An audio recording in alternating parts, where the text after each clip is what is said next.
So, you want to go on a ride on the Bridleway, see a few sights, maybe have a picnic, nice coffee, who knows? But did you know this is one of the most dangerous rides in the world? Well, actually that's not true at all. It's pretty safe, but there are a few things out there that are pretty dangerous, so I've got a really good one for you today. So stay to the end, like, subscribe, comment. Thank you to everybody that did on the last one. It really helps my channel massively. So without any further ado, let's get into it. Oh, you can come with me. In England, there's over 25,000 miles of bridleway. That's an insane amount. And just to put that into perspective, the circumference of the earth is 25,000 miles. So riding every bridleway in England would be like riding around the earth.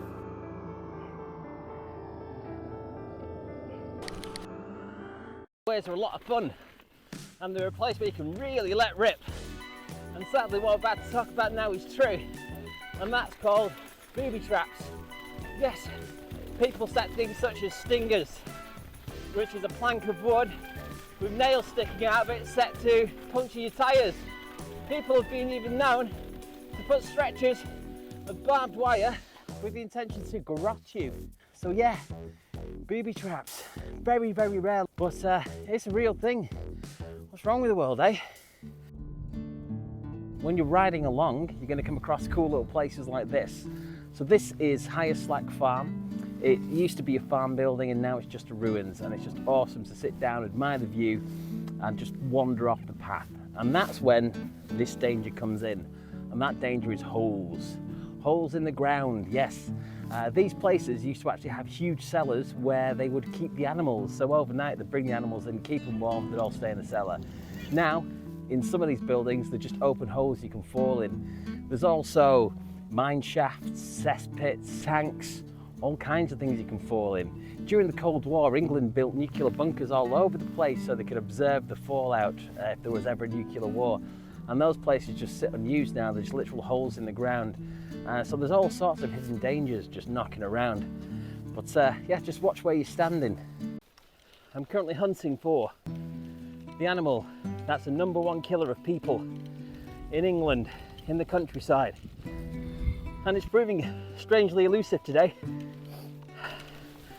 But I will find one, and we will confront it together. So we've all come across a rambunctious ram, a Billy Big Boots goat. But there's one animal that's responsible for more deaths in the UK than any other. Between the year 2000 and 2020, this animal was responsible for 54 deaths in the UK, and that's not counting the injuries, which are numerous. And that animal is the cow. Yes, the cow. The maximum speed of a cow is up to 17 miles an hour. That means it can give you a real run for your money, especially if you're on the uphill or you're on foot. Now, cows tend to be more dangerous when they are calving because they become very protective over the young. And also, if you have a dog with you. If you have a dog with you, they perceive that as a predator and can attack. And I can take this from personal experience. I have been stampeded once in my life by a herd of cows that were in a field. I wasn't expecting them to be there. I was walking my dog and the cows charged me out of nowhere. I got quite a shock because normally I'm used to seeing them like this. Just very docile. Look at his face. So what are you up to this weekend anyway? What, you seen her? I thought you hated her. Pull the other one. What do you mean that's racist? One of the big killers when you're out on a bridleway can actually be the weather. The weather on the moors can change so quickly, you can be totally taken off guard. Hundreds of years ago, people had to rely on waystones to find the way around. They would mark the way to the closest town. And when the weather turned bad, this was the difference between life and death. It would point you in the right direction. And believe me, as someone who's been caught in the mist, it is insane how quickly you become disorientated, even in areas you think you really know. So maybe check the weather, let somebody know where you're going, and dress appropriately. Because when you're out here, the weather, it ain't no joke. So you plan your big ride, you're underway, put the wind's in your beard, the sun's on your shoulders, you're having a brilliant time. And then you come across this, a gate, and on it is private road, no access. You scratch your head, you check your map. This is a bridleway, you should be allowed through here. And that's the thing, anyone can put a sign up, and they do, and it's a huge problem in England at the moment, whereas people are buying land, houses in the countryside, and they realise they've got a right of way passing through it, and they're not too happy about it, so they throw up a private road sign and they illegally close it off. So now you've got a choice, what do? You're already well into your ride. You can either turn around, cycle round it, but that's going to add miles to your journey. So you cut across it and you run into the landowner. Already this person, you know they're unreasonable, and you can find yourself in all kinds of trouble. So yeah, landowners, watch out for them. So this might be fairly subjective. Please let me know, because this is my experience anyway. Bad dog owners. For some reason on bridleways, I come across bad dog owners all the time. And I'm careful to use that distinction, dog owners, not dogs, because quite often it is the dog owner's fault. I'm just going to hugely generalise here, but here we go. So typically they've got the dog in lockdown. They treat it like the child they've always wanted and spoil the life out of the thing.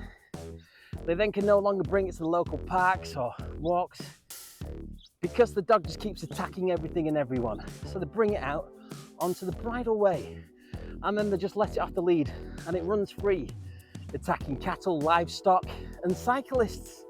And guaranteed when it happens, it's never the dog's fault and never the owner's fault. And do you know, some dogs get up to 40 miles an hour. So once you see that thing running at you, actually escaping from it is pretty difficult. I find the best approach is sometimes just ask the owner to recall a dog if it's just being generally aggressive. And yes, sometimes you do have to ask them to recall the dog. And other times I find a high-pitched noise works. A good kind of high-pitched no. Like, no. You get the idea. Sometimes it interrupts the dog's thought process and kind of resets it. So yeah, bad dog owners out on the moors, watch out for them. So yeah, that's it for today. I think we've gone through some really cool points, and I want to finish on this one because this one to me is the most fun. And if you don't find this fun, then I don't know what's wrong with you. And that's the supernatural. So in England, we have loads and loads of folklore about various different creatures living in the hills, from black dogs, demons, the pig-faced man of Cannock Chase, if I've got that correct, through to big cats. And big cats is one of the things that actually could be true. And there is a story to prove that. So it was 1980, and a farmer in the Highlands, Ted Noble, was becoming increasingly perturbed by the number of animal deaths on his farm. Something had been eating the cattle. So Ted, as any farmer would do, sets a trap, expecting to catch a fox or maybe a wild dog. He heads off to bed, and the next day he gets up to go and check the trap. And staring back at him is a puma. This is going to revolutionise history in England. This is the only recorded capture of a big cat in the wild that we don't know the origins of. It wasn't reported missing from a zoo, private collection, and evidently it had been surviving in the wild by eating his livestock. So this, for all intensive purposes, was a big cat surviving in the wild. Later, the cat was transported to a zoo where it lived there for 5 years. They called it Felicity, and it was a huge attraction. So next time you're out there and you see a shadow lurking in the bushes, just watch out, it could be a big cat. Right, on that one I'll leave you. So thank you very much for watching. Like, subscribe. A comment always helps, and if you watch it to the end, leave the comment Puma, and then I'll know you've watched the whole video. All right, see you soon. Bye-bye.